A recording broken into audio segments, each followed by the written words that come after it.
The man who appears at 3:33 a.m. It started 3 nights ago. Every night at exactly 3:33 a.m., my phone alarm would ring. The strange part? I never set an alarm for that time. The first night, I thought it was just a mistake. Maybe I accidentally turned it on. Half asleep, I grabbed my phone and turned it off. Then I went back to sleep. But the next night, it happened again. 3:33 a.m. The alarm rang loudly in the dark room. This time something felt wrong. Very wrong. When I looked at the screen, the alarm name wasn't normal. Instead of alarm, it said, "Look outside." A chill ran through my body. Slowly, I turned my head toward the bedroom window. Outside was only darkness, streetlights, empty road. Nothing unusual. I nervously laughed to myself. Someone must be pranking me. I turned off the alarm and tried to sleep, but something kept bothering me. Before closing my eyes, I looked outside one more time. And that's when I saw him, a tall man standing under the streetlight. Perfectly still, just staring at my window. I froze. The man didn't move, didn't blink, didn't even shift his position. Just standing there, watching. I quickly closed the curtains. My heart was beating fast. "This is stupid," I whispered. "He's probably just some guy walking home." But deep down, I knew something wasn't right. The third night was worse. At exactly 3:33 a.m., the alarm rang again. But this time, the message was different. It said, "He's closer." My hands started shaking. Slowly, I pulled the curtain aside. The streetlight was empty. The man was gone. For a moment, I felt relief. But still, I noticed something that made my blood run cold. He wasn't under the streetlight anymore. He was standing in front of my house gate, closer than before, still staring directly at my window. His face was hidden in darkness, but I could see his eyes, and they weren't blinking.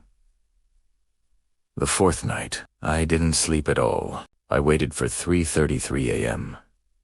And right on time, the alarm rang again. This time the message said, "Don't turn around." My heart stopped, because at that exact moment, I heard footsteps behind me, inside my room. Slow, heavy. Someone whispered quietly, right behind my ear. "You looked outside, didn't you?" My phone screen lit up one last time. A new alarm appeared. 3:34 a.m. message. Too late. My heart was pounding in my chest. The message on my phone still glowed in the dark. "Don't turn around." But the footsteps behind me were getting closer. Slow, heavy, like someone walking carefully across the wooden floor. My breathing became faster. I knew I was alone in the house. At least, I thought I was. Then I felt something strange.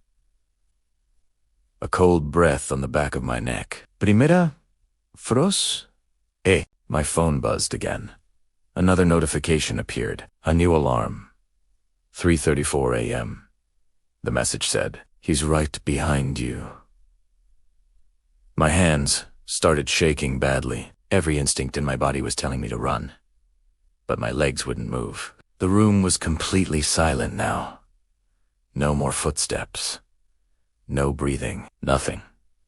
Maybe whatever was behind me had stopped moving. Slowly, I gathered the courage. Just a little glance. Just enough to see. I turned my head slightly. But the room behind me was empty. There was no one there. I quickly turned on the lights. Still, nothing. My room looked exactly the same as before. For a moment, I felt relieved. Maybe I was imagining everything. Maybe fear was playing tricks on my mind. Then my phone buzzed again. Another alarm appeared. This time, the message said, "Check the mirror." My stomach dropped, because the mirror was directly behind me. Very slowly, I turned around and looked into the mirror. At first, everything looked normal.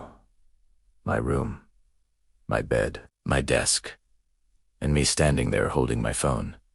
But something was wrong. Very wrong. My reflection was smiling, even though I wasn't. And then the reflection slowly raised its hand and waved at me, right before the lights suddenly turned off. The lights suddenly turned off. My entire room was swallowed by darkness.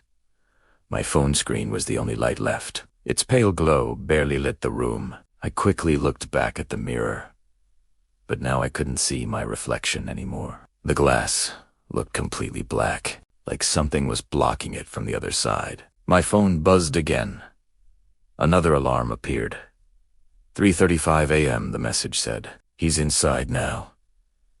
My chest tightened. My hands were shaking so badly I almost dropped the phone. Then I heard it. Footsteps. Right behind me again. Slow. Heavy. Closer than before. I forced myself to turn around, but the room was empty. No one tere. Nothing moving. Exhaled slowly. Maybe this nightmare was finally over. But then my phone buzzed one last time. A final alarm appeared on the screen. Last 3:36. Miss, look at the window. I slowly walked toward the curtain, my hands trembling. I pulled it open, and my blood ran cold, because the man was still standing outside, under the streetlight, watching my window. But this time, I wasn't the one standing inside the room. Someone else was. Someone who looked exactly like me, and they were smiling at the man outside.